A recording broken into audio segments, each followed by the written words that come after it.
Cristo Jesus nos abençoe nesta manhã, amados irmãos. Estamos aqui nesta quarta-feira pela manhã para ministrar a bendita palavra do Senhor. Nós vamos fazer uma oração, logo após vamos estar ouvindo o hino do Senhor e logo após a sua bendita palavra. Amém? Oremos. Eterno, nós te louvamos, te agradecemos, bendizemos e glorificamos o teu nome, meu Pai. Queremos te pedir, meu Senhor, que o Senhor possa nos ajudar nesta manhã, nos ensinando a tua bendita palavra e nos ajudando, meu Senhor, a caminhar nesses dias difíceis que ainda hão de vir sobre a face da terra e esses dias que estamos vivendo sobre a face da terra. Orienta o teu povo, meu Senhor, ajude a entender os teus mistérios e aí, Senhor, andar pelos teus caminhos com verdade, com dignidade e com alegria. Essa é a nossa oração, com gratidão em nossos corações, em nome de Jesus. Amém e graças a Deus. Nós vamos agora ouvir um hino da parte do Senhor, amados.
Irmãos, nós vamos abrir a palavra de Deus no livro de Zacarias, no primeiro capítulo, do versículo 1 ao versículo 6.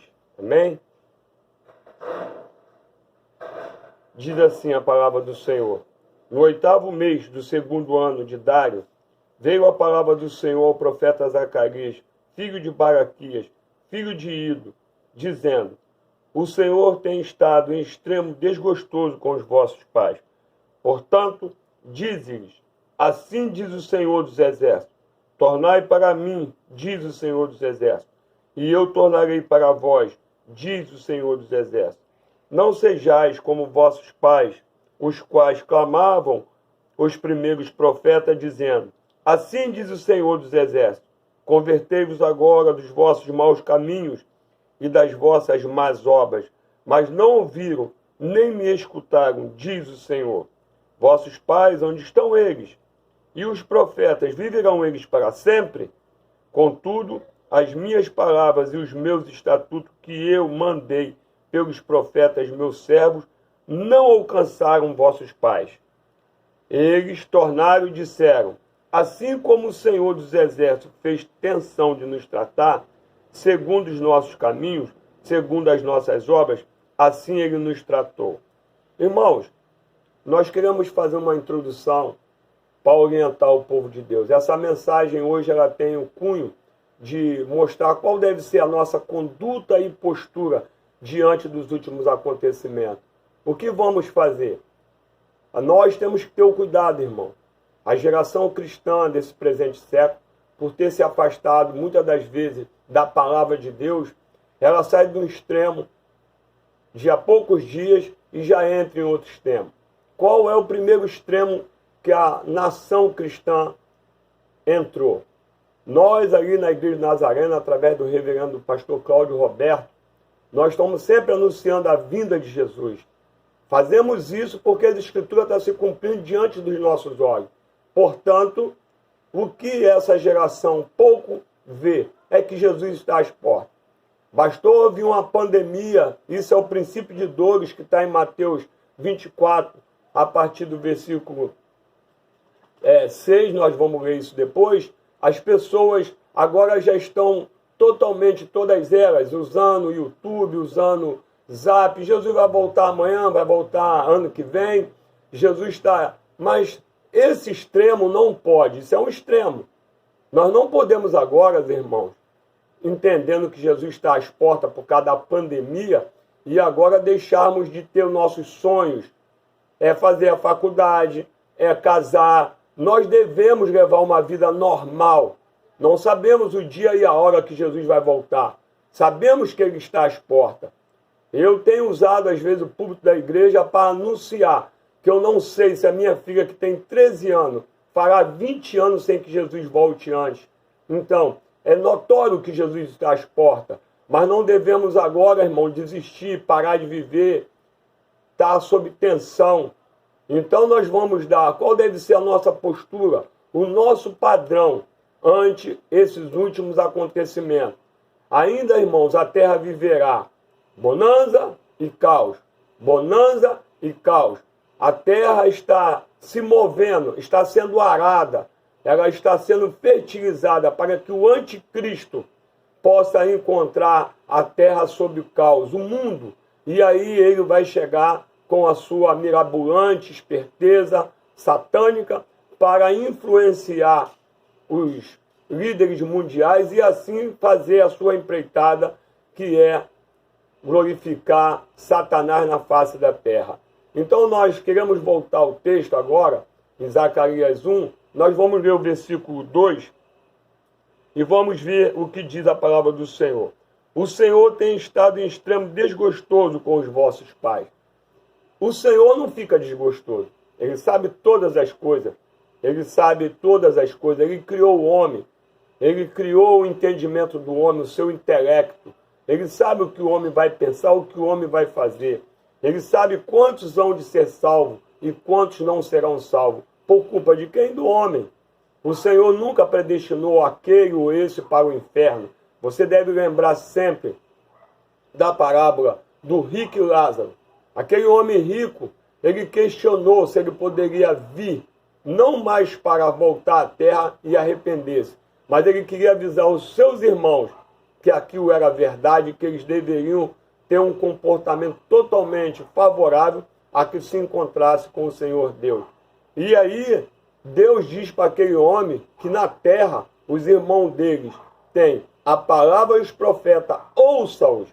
Se porventura aquele homem rico tivesse sido predestinado para o Senhor, pelo Senhor, para que ele fosse condenado, Ainda que ele quisesse mudar a sua vida, não poderia, porque havia uma sentença sobre a cabeça dele de estar predestinado ao inferno. Alguém está mentindo nessa história.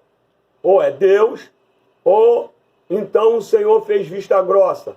Ele predestinou o rico para o fogo, para o inferno, para o tormento eterno, e depois ele dá uma desculpa para o homem rico que estava no Hades, que estava em tormento, dizendo a ele que ele só tem que ouvir os irmãos dele, a palavra e os profetas. Partindo desse princípio, nós dissemos que essa mensagem ela tem o cunho de dizer qual deve ser a nossa postura e comportamento diante dos fatos ocorridos e que ainda hão de ocorrer. Muitos fatos ainda hão de ocorrer. Estão ocorrendo e ocorrerão com mais velocidade ainda. Então, nós queremos dizer que o Senhor está requerendo desse povo no versículo 3, portanto, diz-lhes, assim diz o Senhor dos Exércitos, tornai para mim, diz o Senhor dos Exércitos, e eu tornarei para vós, diz o Senhor dos Exércitos. O Senhor está tratando com o seu povo, com Israel, está tratando com os filhos dos pais desobedientes, e o Senhor está pedindo para esse povo se tornar para ele, é o povo dele. Então ele não está pedindo para outros povos, ele não está pedindo para os incrédulos, ele não está pedindo para os gentios se voltar para ele, ele está pedindo para que o seu povo se volte para ele. E como é que o povo de Deus hoje deve se voltar para o Senhor? Como hoje, no presente século XXI, nos voltaremos para o Senhor? Porque há muito, irmãos, há muito tempo, 90% das igrejas evangélicas estão longe do Senhor. Mas tem título de crente, tem igreja de crente, tem pastor com terno e gravata nos altares. Sim, tudo é igual. Jesus chama ela de virgens. Jesus diz que haviam 10 virgens e 5 eram nessa. Então, mesmo que as igrejas estejam totalmente contrárias à santa vontade do Senhor na terra, elas são virgens, elas são igreja. Você não identifica as virgens nessas relaxadas por causa do tamanho da igreja, se ela é pequena, se ela é grande. Você identifica pelo aquilo que o lobo cruel, que é um líder, que é um pastor, o que sai dele? Se sai deles as benditas palavras do Senhor, ele é um homem de Deus. Se sai dele oba-oba, se sai dele contornar as verdades de Deus para agradar o povo, ele é um sepulcro caiado, ele é um lobo cruel. Então, como nós vamos nos voltarmos, a nossa geração cristã? Há tempo ainda, irmão, dessa geração se voltar para Deus com verdade e com clareza. Não tem que mudar nada, não tem que fazer nada, só se voltar para a palavra. A palavra diz, está dito. Mas se o pastor, se o líder, se o sepulcro caiado, se o lobo cruel disser alguma outra coisa diferente do que está na Bíblia, tão somente se nós pegássemos o exemplo dos crentes de Bereia, hoje essa geração cristã ela estaria trilhando os retos caminhos do Senhor sem nenhuma dificuldade. Porque Satanás só engana aqueles que se deixam ser enganados. Então, como devemos fazer? O que devemos fazer? Conferir nas Escrituras para ver se aquilo é assim. E se não é assim, você não vai brigar, você não vai xingar, você não vai bater, você simplesmente fica com a Bíblia. Mas hoje nós vemos os líderes, o sepulcro caiado, os lobos cruéis, fazendo tudo para afrontar as Escrituras Sagradas. E as ovelhas do Senhor, o que elas fazem? Abaixam a cabeça, acreditando que não podem confrontar aquilo que não é bíblico. Isso é uma outra inverdade. Nós devemos, se nós somos protestantes, todas as vezes que alguma agressão vier contra as Escrituras Sagradas, escolha ficar com a Bíblia. Não tem dificuldade nisso. O mistério é que nós deixamos a Bíblia em segundo plano e ficamos com os homens. Então hoje o nosso conselho vai ser: a quem você deve ouvir? Qual deve ser o nosso comportamento? E para isso, para que nós saibamos como devemos nos voltar para o Senhor, nós vamos agora em Colossenses 3, do 1 ao 2.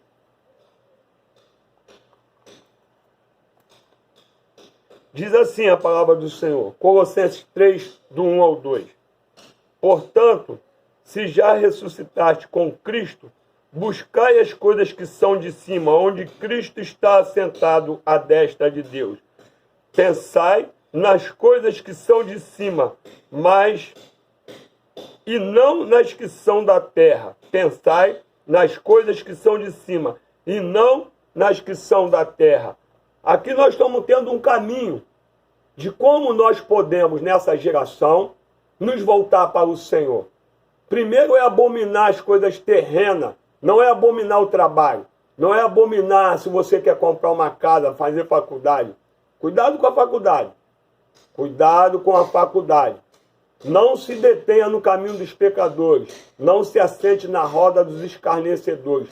Antes tenha o seu prazer na lei do Senhor, e nessa lei medite de dia e de noite. Não se afaste da bendita palavra do Senhor quando você estiver numa faculdade. É só cuidado. Vai fazer sua faculdade. Vai estudar. Vai fazer. Vai casar. Faz aquilo que está à sua mão. Não fique pensando que Mateus 24, a partir do versículo 36, quando o Senhor falou, assim como nos dias anteriores ao dilúvio, estaria essa geração casando-se, dando-se casamento, comendo e bebendo. O Senhor está falando para os ímpios, o fator que foram pegos de surpresa por não ouvir Noé. Nós devemos caminhar diante desse mundo, fazendo todos os nossos afazeres, pensando e ocupando-se com as coisas que são eternas, com as coisas espirituais. Se você tem um carro, louvado seja Deus. Mas não deixe esse carro, o dinheiro na sua conta, mexer com você. E aí, nós dissemos uma vez no altar, por que é tão difícil para nós crentes, quando aceitamos a Jesus, vivermos almejando a volta de Cristo? E se nós fizéssemos aí um ibope em todos os crentes no Brasil, duvida, nós íamos achar a seguinte resposta: irmão, eu nem queria que Jesus voltasse agora, afinal de contas eu ainda quero casar, está tão bom, eu não vivo em pecado.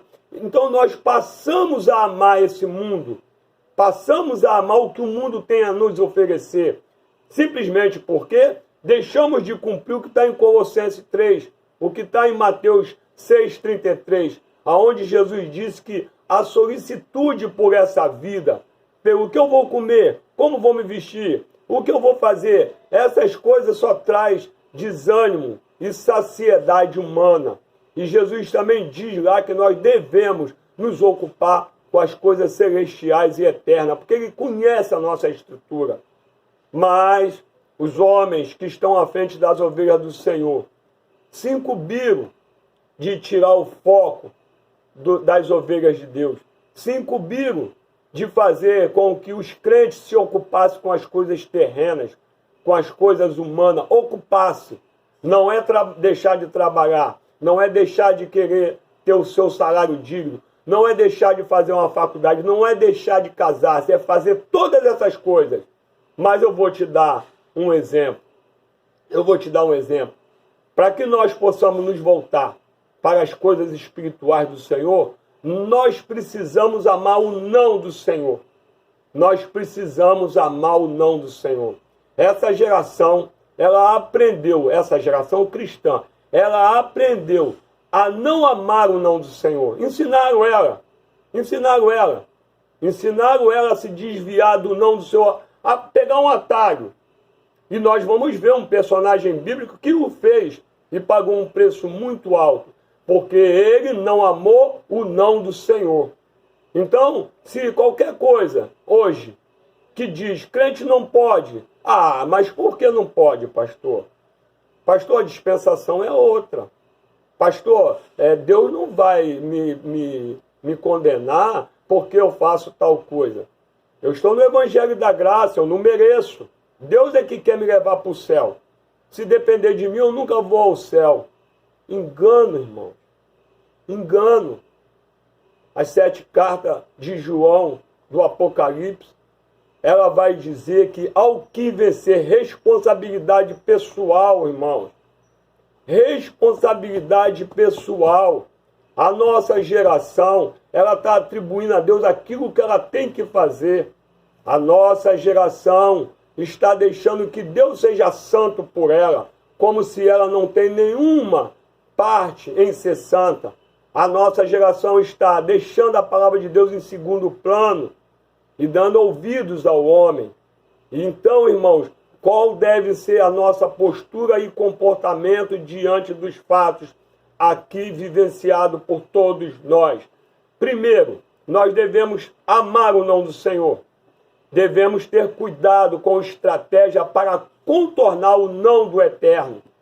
E eu vou te dar um exemplo bíblico de um homem, de um personagem, que ele contornou o não do Senhor com uma estratégia tão linda. Uma estratégia, vamos dizer assim, sensível. Uma estratégia que, humanamente falando, se nós estivéssemos do lado de Saul, nós iríamos concordar com ele também.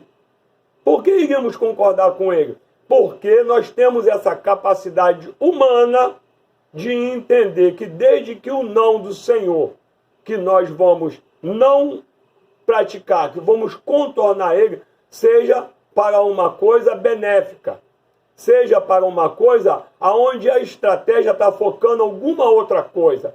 Então, a Bíblia diz, ide por todo mundo e pregar o evangelho a toda criatura. Jovem é criatura de Deus. Criança é criatura de Deus. E aí criança vai de 8 anos para cima, de 7, depois que acaba a sua inocência. Então são criaturas.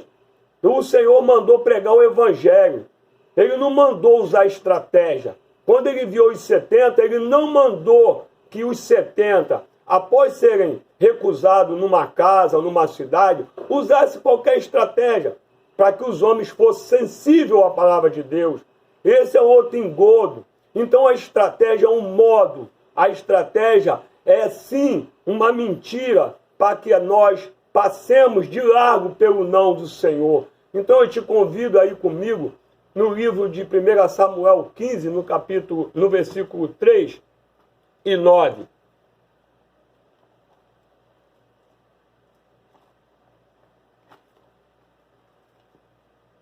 Primeira Samuel 15, versículo 3 e 9. Nós estaremos vendo o que esse personagem, que deveria obedecer totalmente o dito do Senhor, mas o povo teve uma ideia. Qual foi a ideia? Não, Saul, poupa o melhor das ovelhas e das vacas e poupa isso para o Senhor. Nós não queremos nada. Nós só queremos sacrificar o Senhor. Ele nos deu a vitória, a Ele a honra e a glória. Era o pensamento desse povo.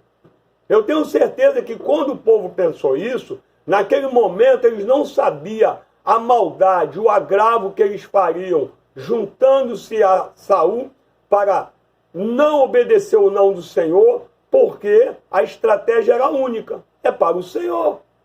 Que mal tem? Que mal tem?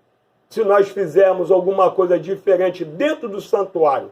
Santuário esse chamado casa de oração. Santuário esse que o Senhor disse que o zelo da casa do Pai o corrompia, o corroía. Ele estava em extremo zeloso para que a igreja se mantesse nos primórdios para que ela foi levantada na face da terra. Mas hoje, as estratégias, assim como Saul, vamos ver o que ele fez? Versículo 3. Eu vou ler aqui a parte A até o finalzinho. Vai, pois, agora, e fere Amaleque, destrói totalmente tudo o que tiver. Não lhes perdoe. Agora você vai comigo no versículo 9. E Saul e o povo perdoaram Agag e o melhor das ovelhas e das vacas e da segunda sorte, e os cordeiros, e o melhor do que havia, e não quiseram destruir totalmente. Então Samuel diz a Saul, vai e destrói Agag tudo que ele tem, da criança ao mais velho. Destrói tudo. Tudo é anátema para o Senhor. Não traga de lá nada. Mas, o versículo 3, disse que, então ele perdoa, Samuel diz, não perdoes, no versículo 9, e perdoaram Agag, inimigo do povo de Deus, e o melhor dos despojos. Que coisa linda, não é isso, irmão? Que estratégia linda! E a estratégia com cunho que qualquer um de nós ousaria. Eu disse que se eu tivesse no meio daquela geração, também daria meu voto positivo. Não, é para o Senhor ou é para a gente? É para o Senhor. Não, então amém. Deus vai se agradar. Ele vai lembrar-se que, porque ele nos deu a vitória, rei Saul, cabe a nós, agora, não amarmos o não do Senhor e tão somente sacrificar o Senhor. Essa seria a nossa postura. Mas hoje nós temos essas coisas como lembrança para que não façamos o que essa geração, que é o povo de Deus, fez. Usando uma estratégia a benefício do próprio Deus e foram recusados. Saul pagou um preço altíssimo. A nossa geração, ela tem feito o quê? Não, vamos contornar esse não. Não é isso? Essa frase que não vai sair da minha boca até que Jesus me leve da face dessa terra. O que que tem? Não faz mal não. Jesus só quer o meu coração. Satanás permeou essa frase no seio de todas as igrejas. Com qual foco? Com qual entendimento? É a graça. Então não tem perigo fazer estratégia de baile dentro da igreja. Não tem perigo. Tudo que for não, nós podemos contornar, desde que o foco seja, é para o Senhor.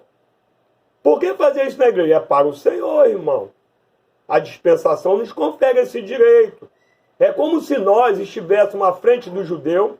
É como se nós fôssemos mais perfeitos do que o judeu. Somos homens, irmão. Semelhante ao judeu, não somos diferentes. Todo a sua pensamento profano que permeia o povo de Israel, permeia o nosso. A diferença é quem quer obedecer a Deus voluntariamente. Israel escolheu não obedecer a Deus. O personagem líder, na figura do rei, escolheu não obedecer a Deus. E o preço veio, irmão. E o preço veio. E agora, Zacarias, Deus está pedindo ao seu povo, torne-se para mim, se volte para mim. E nós mostramos como devemos nos voltar para o Senhor. O que devemos fazer? A coisa é simples. Nos ocupar com as coisas celestiais e eternas, com as coisas que são de cima. Então amaremos o não com a maior facilidade.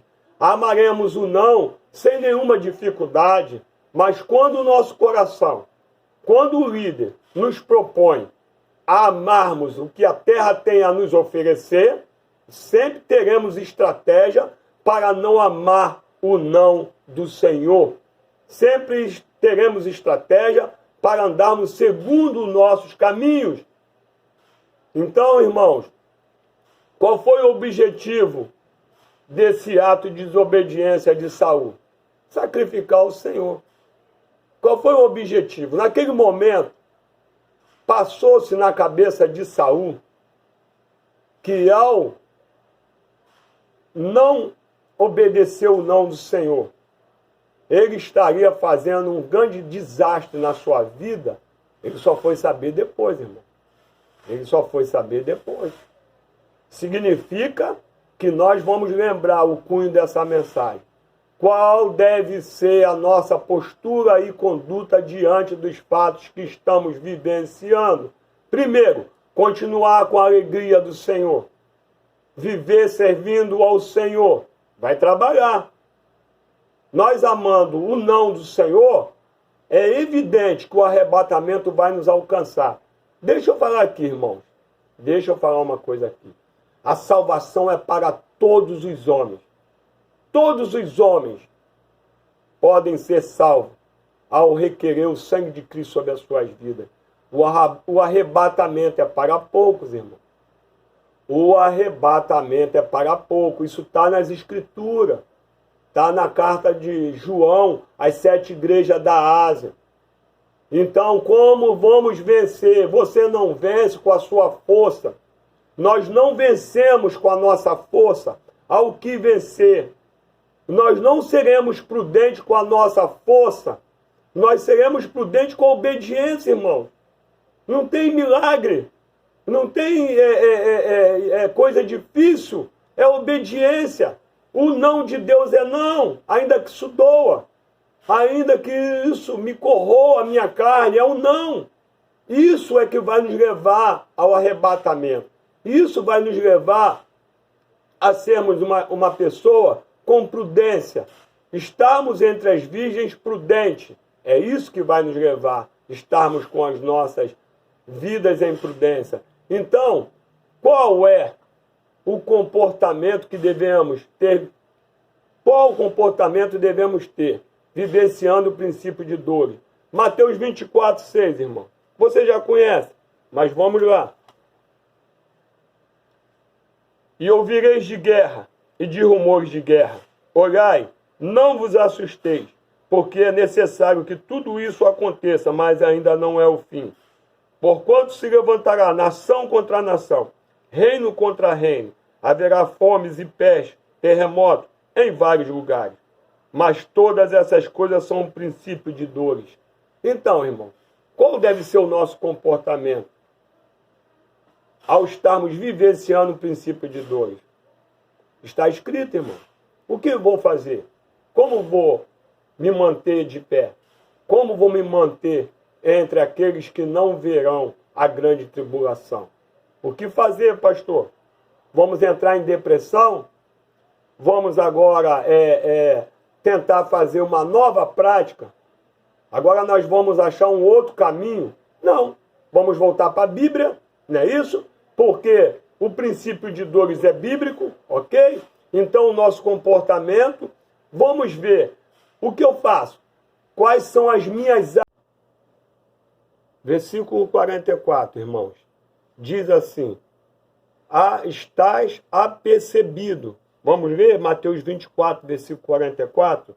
Diz assim: por isso, estáis vós apercebido também, porque o Filho do Homem há de vir a hora em que não penseis. Então, qual é a nossa conduta e postura ante os últimos fatos, ante o princípio de dores? Estarmos apercebidos. O que é estar apercebido? Preparado, prevenido, cauteloso. O crente tem que se enquadrar dentro do que Mateus 24 está nos orientando. Foi Jesus que falou que os crentes deveriam estar nesse estado, nessa postura, nessa conduta. Qual é a conduta? Estar percebido, preparado, prevenido, cauteloso. Para quem é isso, pastor? Para o crente que há de salvar-se. Os fiéis. Os fiéis. Os fiéis que hão de salvar-se. Foi assim entre os judeus. Saiu multidão do Egito. Mas não entraram a multidão na terra prometida. Era uma promessa. E ainda o Senhor Deus de Josué: se tu não se afastar do livro desta lei, se tu não se afastar de todas as coisas que estão escritas nela para que tu prosperes, aí você vai ser vitorioso. Você vai botar esse povo instalado lá dentro. Então, tudo, irmão, tudo trabalhava em favor de todos os judeus possuírem a terra prometida. E foi assim, irmão? E foi assim? Aonde foi o erro? O que aconteceu? Deus é poderoso, é o seu povo, ele tirou da terra do Egito. E por que não adentraram todos na terra prometida? Desobediência, irmão. Desobediência. Responsabilidade pessoal. Pessoal. Alguém ousa dizer que, porventura, Deus não era poderoso para colocar todo aquele povo de uma única vez lá dentro? Mas a conduta de um judeu, a sua conduta de desobediência, prevaleceu contra a não entrada deles na terra prometida, na Canaã terrena, na Jerusalém terrena. O que aconteceu? Conduta e postura. Qual povo, pastor? O povo de Deus, o povo judeu, que ele tirou com a sua mão forte do Egito. E por pouco Deus não dizima todos eles pelo deserto. Lembra? Mas Moisés falou: se tu dizimar esse povo, o que vão dizer as nações? Tirar o Senhor, Deus, eles do Egito para os matarem no deserto. Então, o que levou Deus a ter uma promessa, a tirar um povo com mão forte do Egito, a trabalhar em favor desse povo 40 anos no deserto pela sua desobediência, e quando chega daqui a pouco, ele quer destruir todos eles. Que isso? Deus mudou? Não, mudou não, ele é santo. Ele requer do seu povo santidade, ele requer do seu povo caráter de conduta, ele requer do seu povo uma vida santa e obediência total e irrestrita a ele. São essas mesmas coisas, são essas mesmas fatalidades que podem tirar o crente no evangelho da graça do arrebatamento. Do arrebatamento. Se suportarem a grande tribulação, morrendo em favor do nome de Jesus Cristo e pela palavra de Deus, se salvarão. Vai ser fácil, irmão? Eu acho que não. Eu acho que não. Hoje não é fácil com o Espírito Santo o homem rejeitar o não de Deus, não é fácil, ele rejeita. Com o Espírito Santo avisando. Com o Espírito Santo dizendo, não é aí o caminho. E o homem não consegue. Ele não consegue resistir. Ele prefere abrir mão de Deus. Imagine ele tendo que encarar a morte, vendo amigos ou entes queridos. Eu estou aqui conjecturando. E aí agora ele tem que entender sozinho, com aquilo que está na sua memória, porque a palavra de Deus não vai ter mais efeito sobre a sua vida, pois o Espírito Santo não está aqui para convencer mais ninguém. E aí agora, como é que ele sozinho, com a sua coragem, não é isso? Com a sua determinação, pode matar. Mas Jesus Cristo é o Senhor da minha vida. Hoje, irmão, é fácil. Mas naquela hora, só mesmo o fiel, aí o fiel que tem a hombridade, ok? E aí vale para homem e mulher, ok? Aquelas palavras que ficou no seu coração, o entendimento de por que ele ficou no arrebatamento, fazer ele ter um ato de coragem, ou aquela mulher um ato de coragem. Então, nós vamos continuar. Qual é a nossa postura e conduta nesses últimos acontecimentos? E que hão, irmão, ora a terra vai estar em caos, ora a terra vai estar em bonança. Eu vou repetir, eu não esqueci não. Eu não esqueci que eu já disse isso não. Eu vou repetir. A terra está sendo fertilizada para o aparecimento do iníquo. Uma pandemia de proporção maior e pior, que famílias vão passar necessidade de fome, é o mundo inteiro.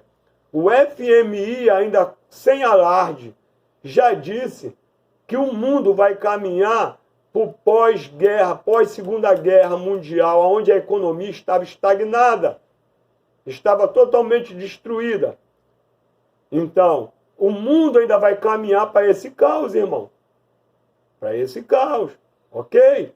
Depois que o mundo se levantar disso, ou até em meio a isso, ainda vai vir, irmão, não é eu, não é profecia, Deus não está falando comigo não, está na Bíblia. Ainda virão dias ainda de aflições sobre a face da terra, e esse é o princípio de dores. Eu talvez, não sei se alguém que está me ouvindo, lembra que eu disse, se houver terremoto aqui no Rio de Janeiro, em Nilópolis, a minha casa pode cair, eu posso perecer com a minha casa. É princípio de dores. Agora, se o Senhor ainda tiver uma obra na minha vida, a minha casa vai cair, eu vou permanecer vivo. Mas se morrer, partir para o Senhor. Não é isso que o apóstolo Paulo falou? Viver é Cristo, morrer é lucro. Agora, nós precisamos estar alicerçados na bendita da palavra de Deus. Precisamos estar alicerçados na bendita palavra de Deus, para que esses dias, irmão, de princípio de dor não venha corromper a nossa fé. Continuando. Agora nós vamos ao versículo 45. Mateus 24, versículo 45. Diz assim, quem é, pois, o servo fiel e prudente, que o Senhor constituiu sobre a sua casa, para dar sustento ao seu tempo? Então, Jesus trazendo, vários conselhos para o crente salvo na graça, qual deve ser a sua postura e conduta ante o princípio de dores. Ele agora está fazendo uma pergunta, ele não respondeu, ele fez uma pergunta. Quem é, pois, o servo fiel e prudente? Foi quem constituiu esse servo fiel e prudente? O Senhor. Quem é? Quem é? Não é isso? Ele está perguntando, ele não está identificando. É um sujeito indefinido. Quem tiver essa postura que Jesus falou, qual é a postura, pastor? Perseverar, vigiar, estar percebido, ser fiel e prudente. Vamos agora, irmão, nós vamos terminar, mais uns 10 minutinhos. Apocalipse 3:10. Nós vamos ler do 10 ao 13. Apocalipse 3, do 10 ao 13. Diz assim a palavra do Senhor. E vos... Desculpa, irmão, estou em Apocalipse 3, do 10 ao 13. Eu estava em Colossenses, tá? Como guardaste a palavra da minha paciência, também eu te guardarei da hora da tentação que há de vir sobre todo o mundo, para tentar os que habitam na terra. Eis que venho sem demora. Guarda o que tens, para que ninguém te tome a tua coroa. Versículo 13. Quem tem ouvidos, ouça o que o Espírito diz às igrejas. Primeiro eu quero logo pegar esse versículo 13 e fazer lembrança aos irmãos que João está escrevendo essa carta, correto? À igreja de Sardes, a igreja da Filadélfia, correto? Começa endereçada a uma igreja, não é isso? Porque tem, irmãos, em nome de Jesus, tá? Eu não tenho nada contra a teologia, não. É o estudo da palavra. Mas cuidado com razão humana, irmão. Cuidado com razão humana. Isso aqui, essas igrejas, elas são simplesmente o espelho das igrejas do presente século. Nenhuma dessas igrejas deixa de ser característica das igrejas do nosso século. Nenhuma delas. Tudo que João falou a essas igrejas do presente dele estão nesse presente nosso. Todas as cartas que João escreveu para as igrejas do presente dele estão no presente nosso. Aí, para poder dar mais cunho à verdade que essas cartas nos pertencem, para que nos ensine, ele diz, isto diz, versículo 13, quem tem ouvidos, ouça o que o Espírito diz à igreja de Filadélfia, irmão. Diz às igrejas, está no plural. Quais são as igrejas? As igrejas em redor do mundo. Não é só no Brasil, em redor do mundo. Então a palavra de Deus diz, como guardaste, versículo 10, como guardaste a palavra da minha paciência, também eu te guardarei da hora que há de vir sobre todo o mundo. Irmãos, nós estamos falando, não é isso? De obediência. Nós estamos falando de qual caráter nós devemos ter. Não se afastar da Bíblia. O Senhor está sendo claro que quem guardou a palavra da minha paciência, essa palavra da paciência, passar por todas essas dificuldades e necessidades, que é um costume dos fiéis. Fiel passa por necessidade e dificuldade. Há momentos que o fiel está em bonança, há momentos que os fiéis cristãos estão em condições amenas e há momentos que o fiel está lá em dificuldade, com necessidade. Em várias áreas da nossa vida, área da saúde, área da financeira, área familiar, em várias áreas. E há momentos. O crente não pode viver só na bonança, senão ele se esquece de Deus. Então há momentos para isso. Agora, essa paciência é ficar fiel ao Senhor, a sua bendita palavra. É não mudar. É ficar atento ao que a Bíblia diz. E quando os homens dessa geração, com título de pastores, mas são lobos cruéis, Paulo disse que ele se levantaria do meio de nós, irmão. E a empreitada deles, eles teriam êxito. O Senhor não disse que ia destruí-los para que eles não tivessem êxito na sua empreitada como lobos cruéis dentro das igrejas. Então eles querem que nós não guardemos a palavra da paciência. Diz o Senhor que na hora da tentação, aqui está escrito, o Senhor te guardarei da hora da tentação. A hora da tentação será quando estiver em eminência a grande tribulação. Quando nós já tivermos visto muitas coisas piores. Então, guarda algumas coisas aí. A violência não vai diminuir, tá? Os homens não vão abominar as leis imorais contra o Todo-Poderoso. Os homens vão continuar abominando Deus. Hoje, se você e eu falássemos ao mundo, vamos lá na Itália, vamos lá na Espanha, fala de Deus, Jesus é amor, quer te salvar. E nós vamos ouvir coisas horrendas da boca dos iníquos, dos incrédulos. O seu Deus é bom, por que ele está deixando a humanidade, crianças, velhos, idosas, senhores e senhoras, está deixando o mundo entrar nesse caos? Cadê o teu Deus?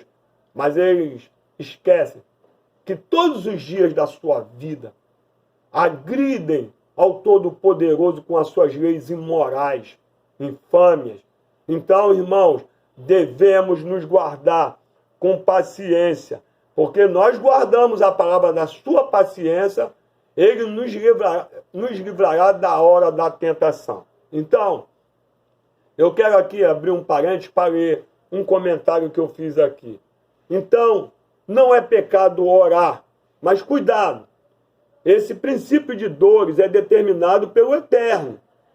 E a Bíblia não diz que aquilo que ele determinou pode ser minimizado ou terminar pela oração. Pastor, aonde o senhor quer chegar? Pastor, como assim?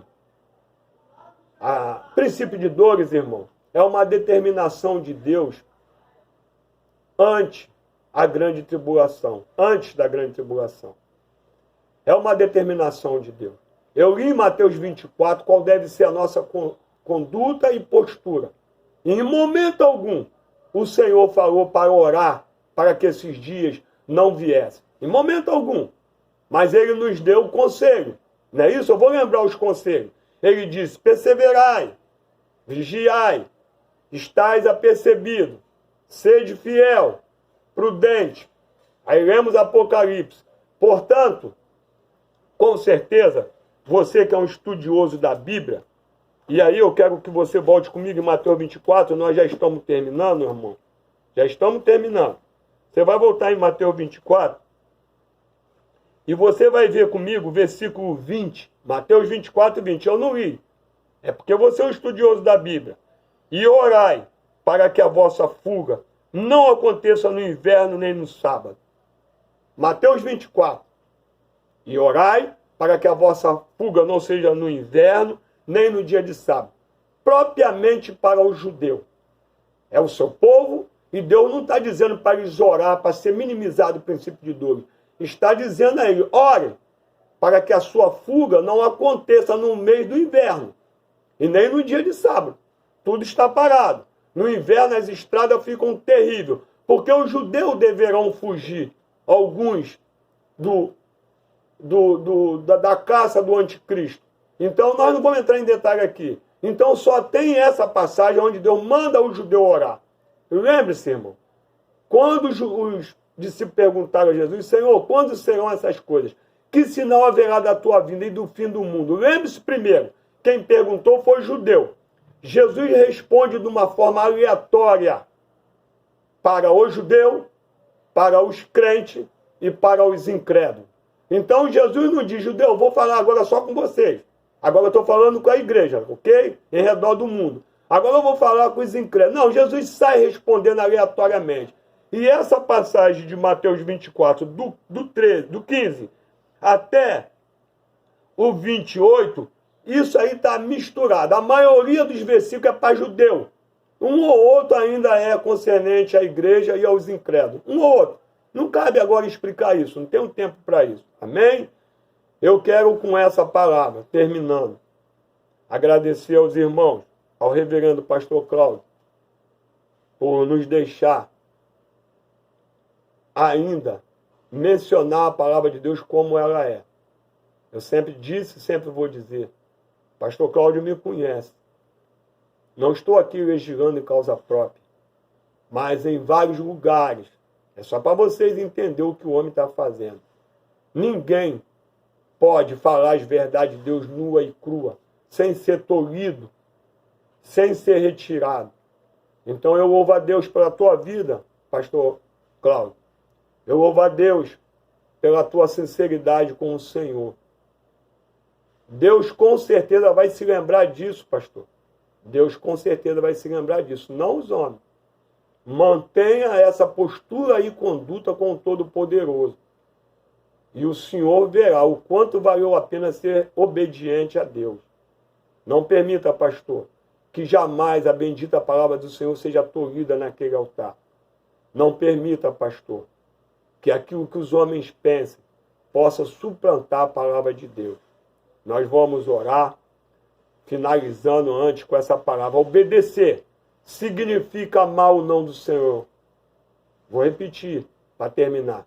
Obedecer significa amar o não do Senhor. Nós vamos estar orando e logo após vamos dar a bênção apostólica. Que Deus nos abençoe, irmão. É momento de nos voltarmos para o Senhor. Não é momento só por causa da pandemia. É momento porque está dando veracidade àquilo que as Escrituras estão. É momento por isso. Que agora o solo também entre o povo de Deus está fértil. Fértil para quê? Para deixar todo esse oba-oba, para deixar tudo aquilo que infringe a palavra de Deus de lado. Ainda dá tempo, irmão. Ainda dá tempo. O Senhor disse para Zacarias dizer: povo meu, se volte para mim. E como nós nos voltamos para o Senhor? Só a lembrança.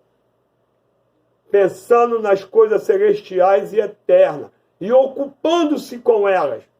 Quando nós nos ocupamos com as coisas celestiais e eternas, não temos tempo para ficar preso ao mundo. E quando dizemos ficar preso ao mundo, é vivermos como se Jesus não fosse voltar. Lembra do extremo?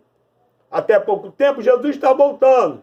E aí, de uma forma generalizada, ok? Os crentes não estão nem aí. Não, aqui Jesus vai voltar, falta muito. Fala isso não. Aí, saímos desse extremo. E agora entramos para o outro extremo.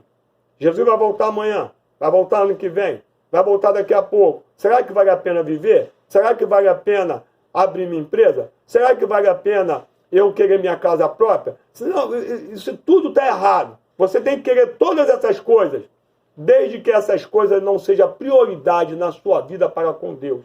É simples. Eu vou trabalhar. Se meu salário e minhas condições me der condições de ter um carro melhor, qual é o pecado? Nós é que fazemos a coisa errada. Quando vem a condição amena, nós nos aproximamos daquilo que a nossa carne ama. E aí deixamos Deus em segundo plano. Aí abominamos o não de Deus. Aí fazemos tudo que nós temos visto e ouvido que estão se fazendo dentro dos santuários. Oremos. Eterno, eu quero te louvar, te agradecer e bendizer o teu santo e glorioso nome. Te louvamos, meu Senhor, porque na terra dos viventes ainda há um povo que te louva, ainda há um povo que ama o seu não, ainda há um povo que te obedece. Sim, Senhor, voluntariamente eles escolheram agradar-se do Senhor. Então renova as forças de todo o teu povo. Renova as forças, meu Senhor, daqueles que te amam de verdade. Renova as forças, meu Senhor, do fraco, do caído, do abatido. Daquele, meu Senhor, que se julga incapaz de guardar a tua palavra. Renova o ânimo. Ah, meu Senhor, me permita trazer à lembrança a frase do teu servo Davi. Torna, Senhor, a dar ao teu povo a alegria da salvação. Nos faz voltar ao primeiro amor, meu Senhor, onde tudo era pecado, mas o teu povo não tinha depressão. O teu povo, meu Senhor, não se divorciava. O teu povo aceitava o não com amor. É evidente, meu Senhor, que quando o teu povo, que se chama pelo teu nome, os fiéis, foram vendo, meu Senhor, aqueles que estavam à frente das tuas ovelhas sucumbirem ante, meu Senhor, a cobiça dos olhos, vendo aqueles que não permaneciam na tua palavra prosperarem e nada acontecerem.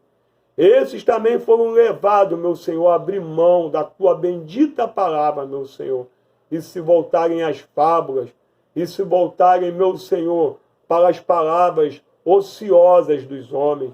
E aí, meu Senhor, o teu povo foi perdendo a identidade. E aí, meu Senhor, o teu povo foi achando o que tem, não faz mal não. Jesus só quer o coração. Meu Pai querido e amado, nos ajude. Nos ajude a permanecermos fiéis. Nos ajude, Senhor, a estarmos de pé diante de Ti. Que Teu Espírito Santo possa encorajar a cada irmão ou irmã que está nos ouvindo nesta manhã. E que a Tua bendita palavra, meu Senhor, possa fazer morada em nossos corações de uma forma verdadeira, meu Senhor. Não a nós, mas ao Teu nome dai glória. Essa é a nossa oração, com gratidão em nossos corações. Em nome do Senhor Jesus, amém e graças a Deus. Receba a bênção apostólica, irmão. Que o grande amor de Deus, o nosso eterno Pai, a graça salvadora do nosso Senhor e Salvador Jesus Cristo e as consolações do maravilhoso Espírito Santo de Deus sejam com todos nós, desde agora e até a vinda do Senhor, e todos possamos dizer amém. Obrigado, irmão.